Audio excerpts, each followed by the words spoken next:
Welcome to Luca and Miguel. Enjoy the video. You start by getting safe and practical. Disconnect the negative battery terminal, but keep access for quick tests.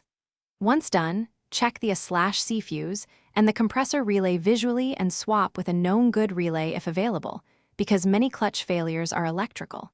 Use a multimeter to confirm battery voltage is at least 12.4 volts. Low voltage prevents clutch engagement. Then reconnect battery briefly to the relay socket to listen for a click. That confirms the control circuit is responding. Now you move into the detailed checks. With the A/C set to max and engine running, backprobe the compressor power lead. You should see 12V when the clutch should engage.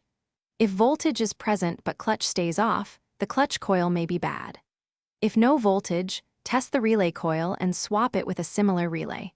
A click without engagement suggests wiring or clutch fault. Also connect a refrigerant pressure gauge.